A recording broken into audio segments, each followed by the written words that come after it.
What's up, everybody?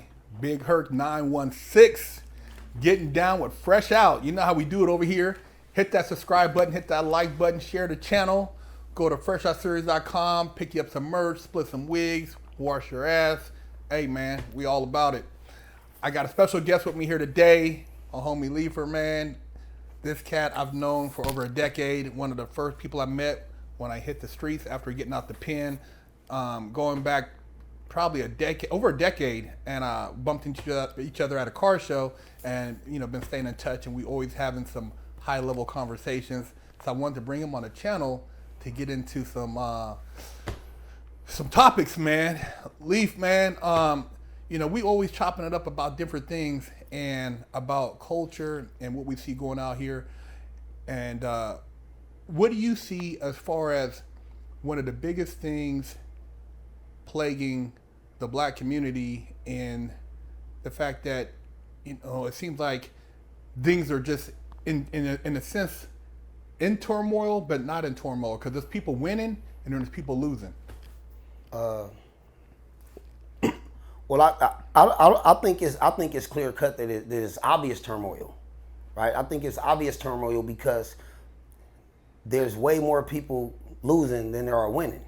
So and the people that are losing are embracing what I would say popular culture, right? So I think it's kind of backwards. So that's really a multi-layered kind of question that you ask, and it's deep because it has to do, a lot of stuff has to do with family structure. It has to do with indoctrination of thought. It has to do a bit with, I don't want to call it laziness, but I'll say this. There's a lack of motivation and inspiration in too many spaces within the quote unquote black community. And I think what's happened is it's taken us into a downward spiral, and we done got so far down in there that we can't see the light. So it's kind of like you got to go back to primal things. So with me, one of the biggest components is the deconstruction of family, the lack of black male present, you know what I mean? The father figure, and I don't think we have a true direction or indicating. I just don't think we see those people that are tangible enough to that can propel us and take us into, I guess, the next phase of something better. All of our people, for the most part, a majority of them, I see they're intrigued by entertainers. Everything is entertainment, and this person is doing this, and this entertainer did this, or he has that, and it's like these fictitious characters. Those things are not like really realistic. When in essence, you can be practical and be super successful, but it's like people are trying to expedite this experience to what they call success, and they shooting too high and they getting discouraged. And what do you think the turning point was? Because I go through and I read a lot of like black history, and I look at like old historical photos, and you see these brothers coming out like of these bank buildings, like black bank owners, black real estate, and these brothers sharp, and they're very articulate. I know there was a video circulating around where they showed these kids in New York, and they were proper and they dressed sharp, and we just had a certain sense of pride. And people say, well, back in the day, slavery, this and that. Well, you go back to the 1930s, the blacks were doing very well. I mean, the percentage of single parent households, it was maybe 8%. It was everybody was two family household. They were people had a car. They were homeschooling. They were doing very well. What do you think was the major turning point? And also, looking at our leadership, we had a different sense of leadership. Our leaders were, it was a whole another level of leaders and people who were on the forefront really challenging what the narrative was. Well, I'll say this too. I look at America like a vortex, right? So it's always this undercurrent that's taking place that people don't see. So what we get to see is from society is we only see the aesthetics. We never really see the driver. So even in positions like that, when black people were doing even better, there were always underlining issues that they had to fight against. I think the question is, how do we have the resilience to fight and to continue to fight? And the driving thing was the reason you had those strong black families, even if they were not perfect, because nothing is perfect, and we can argue this from all different angles. The commitment was to the necessity. We understood that we needed each other because we were in a place of triage. So the only way we can escape it or do better or propel is that we literally had to work together. So even if you were to look back at those times, you always had levels of everything. Even when you study the Black Wall Street, 8 to 10% of those people owned all that stuff. Yeah, You're always going to have an oligarchy, bro. You're all right. always going to have tiers to everything. Where it becomes chaotic is when the people that you make the money off of don't benefit from the people making the money, right? So as long as the people are benefiting from the people that are making the money, there's never going to be an issue. So I think what happened was all this started with like the deconstruction of the family. And I think, and this is my opinion, the deconstruction of the family took welfare system? That's part of it. It's all part of it. These things are all part of it. Just like, and I openly say this, even when it comes to racist stuff, right? Black people play a major role in racism. Everybody plays a role in racism. That's why people don't know what racism really is. It's really about, it's about status, it's about access, it's about categorization. It's not, oh, I hate that black dude. I don't care about a white dude hating me in West Virginia. I care about the white dude not letting me get an opportunity within the structure of something. I don't. You think black people can be racist? Do I think black people can be racist? Or is it more financial? I think economics is all that matter, man. All right? A lot of everything that you see, economics is ahead of all of it. Yeah. Don't ever get it twisted. It's always going to come down to economics and classes and statuses, because the fact of the matter is I don't see rich white people hanging out with poor white people. I don't see poor white people living with rich white people. You're right. It's all economics at the end of the day. Now, the further we go down, you got to find different categories to separate each other off of. It's all separation. That's how, but when you understand it and you understand economics, it's all an oligarchy. So at the top of the game, it's a small group of people, man. It's like Puppet Master. That's just what it is. And they make, or they allow people to make, because the people are the actual, they're the worker bees. Yeah. That's why they can never point blame, because these people have, this is from their understanding and their conditioning, they have to take all the responsibility. It's like smoking cigarettes. I'll give you an example. Smoking cigarettes. They put all the bad stuff on the back. So when you go kill yourself smoking cigarettes, they can't say you didn't know. Everybody play a role in it. Yeah. Right? Yeah. And what happens is people are quick to try to point the finger. Well, they're quick to tell you about the stuff that they know, but they should be silent because they don't know enough to be telling you anything at all. Right? That's why we should do a lot more listening. But just to get back to your question in regards to the black community, the deconstruction of the black family, right? And not understanding what collective wealth means has been the two major components. All the other stuff, the drugs and all that, those were all things that took place, right? But the deconstruction of the black family is hands down, unequivocally, nothing parallels it. So deconstruction of the black family, to break that down, would you say that the number one thing with that was getting the blackmail out of the house? Yeah, that's how you destroy anything. You got to take it. Yeah. And so what had happened was now you create a contentious environment, a contentious relationship between black men and black women. Now understand this. A lot of times black people believe things to be black issue. They're not black issue. They're everybody issues. But because we don't have certain protections, or we don't have certain equities, or we don't have certain structural things from an infrastructural standpoint, we get hit first and we get hit hard. But everybody gonna get hit. So if you're looking at single mother homes, that stuff affect all communities, every culture. right? Yeah, exactly. yeah. We just get it first and we get it the hardest. So it always look like we're the conduit, or we're on the forefront of these things. And you play sports, you already know the wedge buster. He the one got CTE, not the kickoff returner. Yeah, exactly. Right? So we get hit hard with that with that storm. And do you think that too, that they actually, not, whoever they may be, media actually focuses more on us to make it seem amplified when they don't focus on actually the homes that do have both parents in, to make it like, oh, the black, and it's like by using that, it's actually used as a tool to also manipulate other cultures and believing that every black household don't have two parents? Bro, so when we speak about media, I don't think people understand the importance of media. It's super important to be doing this, because these things are to counter what mainstream media is. Mainstream media is not here to protect you. Mainstream media here is not here to tell the best thing about you. Mainstream media is here to promote and to market and to keep entertained. And if your primary reason for anything is to entertain, I can't educate you. That's right. Those don't work together. Entertainment and education don't work together. And this is why you have so many people now that watch a movie and they believe they're educated on something. Listen, these things, you can't tell a 200-year story in a 2-hour movie. That's right. It don't work like that. But because the people have been conditioned to have short attention spans or not want to read, not want to do the work, they got that elevator lifestyle where they just press a button and get there.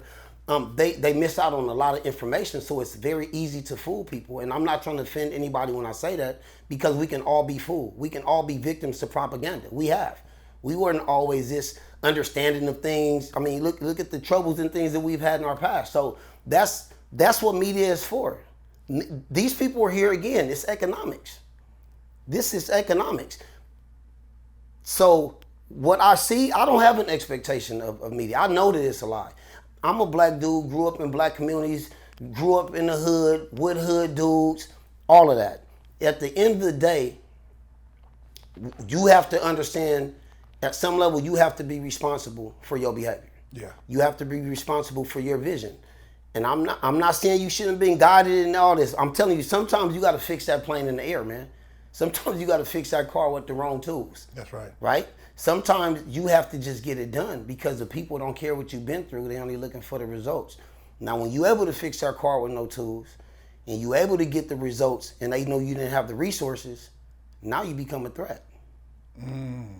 That's the powerful entity. So why would they show the best of us in worse conditions? They're going to show the worst of us with the best conditions. That's how the marketing, all this stuff is backwards. It's like a flip marketing rather than show you, black excellence and, this kid that graduated at 14, valedictorian, or graduated college at, X amount, or this guy who's a multimillionaire from a truck driving business. They're going to focus on, these guys have committed murder or this and that because it serves a purpose.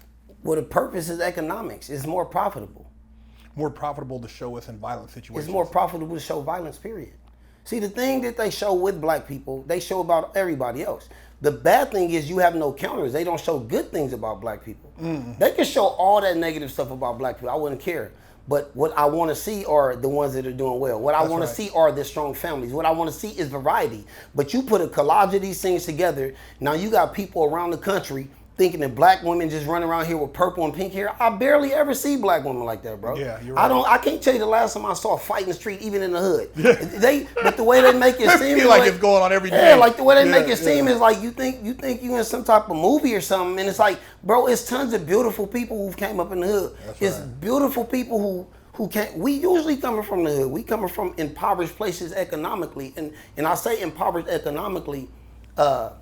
Because I was in conversation with somebody one time, and they said, man, Leaf, you come from nothing. And I was like, well, that's kind of disrespectful. Well, what do you mean? You said you didn't come from money. I said, I didn't come from money. I came from family values. I grew up with both my mother and my father.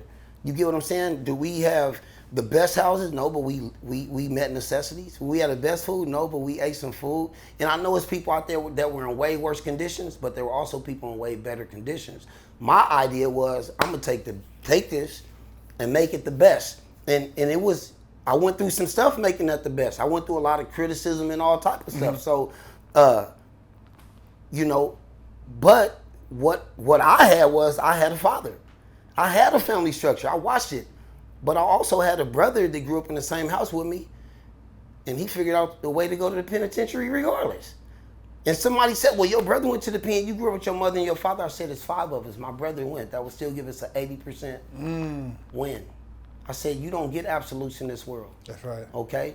And you don't get excellence without failure. Now I look at my brother and I look at the things he's been through. He's one of the wisest people I know. You understand what I'm saying? He's patient. He's charismatic. He's educated. He's understanding. But he's still that too. You understand? Yeah. He's still that. Yeah. So, and all men should be that. Yeah. But we should be able to manage it, be able to control it. So, again, man, that's a loaded question that you asked, because we'll be talking on here for months. No. And I feel it, man. And like I said, it's always great sharing these conversations with you, because the way you break it down, it puts it in perspective. And sometimes when people hear from me, like, oh, Big Herc, you said it like this, and you're square, blah, blah, blah. But, to hear from somebody else who's been through a lot of the similar circumstances and lifestyles, it puts it into another angle, and they can like, oh, well, damn, the way he said it, wow, I never thought about it like that. And you have a way of breaking things down. So Here's the thing, man. The same things that you confronted with, I'm confronted with too, bro. I hear it all, man. I'll leave. No, you ain't been to the pen. You ain't no hood. You ain't no hood in. You feel me? Well, you know, I've been. Hey, man, let me help y'all with something. And this is to all the hood dudes. This to all the dudes that been to the penitentiary. This is to the squares that ain't never did nothing. At the end of the day, we men, okay? And to be a man, you should conduct yourself in a certain way. If you believe that what makes you a man is that you can't control your emotions and you reckless, you wrong, right? A complete man is a measured man, right? A man that understands how to manage his emotions. A man that can be dangerous. A man that is selective. A man that is disciplined. A man that is understanding of all things or many things. That is not impulsive. So you don't have to go to jail to get in shape. You could go to 24-hour fitness. You could go to Gold's Gym, or you could go to any of the other multiple gyms, or just go to the park, okay? You don't have to go to jail to get educated. You could just go to school, or you could go to your local library, or you could get on the internet. I think what's happened is our culture is backwards. We celebrate everything backwards, right? We have a convoy attitude. You got 5 kids in the house. Instead of putting the resources in the kid that's doing well, now you can put the energy behind him to excel. You have this convoy attitude to where you take majority of the resources and put it in the kid that's failing just to keep him afloat, right? So you kill the momentum and you kill the drive of this kid because you think because they're doing well, they don't need help. People who are doing well need more help than people who are doing bad. You know why? Because people are going to one day rely on that person that's doing well. We're never going to rely on the person that's doing bad, right? That person that's doing bad is the beneficiary of all things. This person is the benefactor. And at elevated levels, the responsibility is higher, right? You're more visible, you're more polarizing. People rely on you, the stress levels are higher. So to anybody out there that want to be successful, don't take the elevator, take the staircase, because you better understand the process of how you got there. Because when we take that staircase and that process and that preparation, it's not to get you to success or to a higher level so you can be there and you can gloat or you can understand the benefits. It's to prepare you for the turmoil. It's to prepare you for the fall. It's to make sure you got enough resilience so when you fall, you come back because you're going to fall.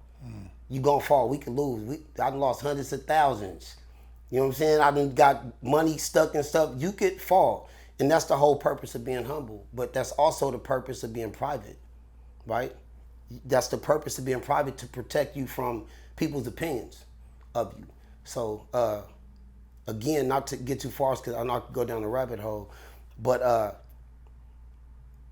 it's a lot of different ways you can look at this, man. And if we looking at it from the dude that I know tons of dudes that have been to jail that I consider to be my friend. I didn't have to go to jail.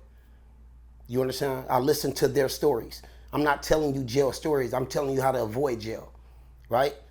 I love those dudes. I got buddies that did 10 years, buddies that did 15 years, state penitentiary, federal penitentiary, dope cases, murderers. I done been across all type of people in life, right? I done been around all type of people in life. I chose not to do that stuff, but you got to think, man, I got ridiculed by making those decisions as a young man. Oh, you afraid of this? It was never about being afraid, right? It was never about being a coward.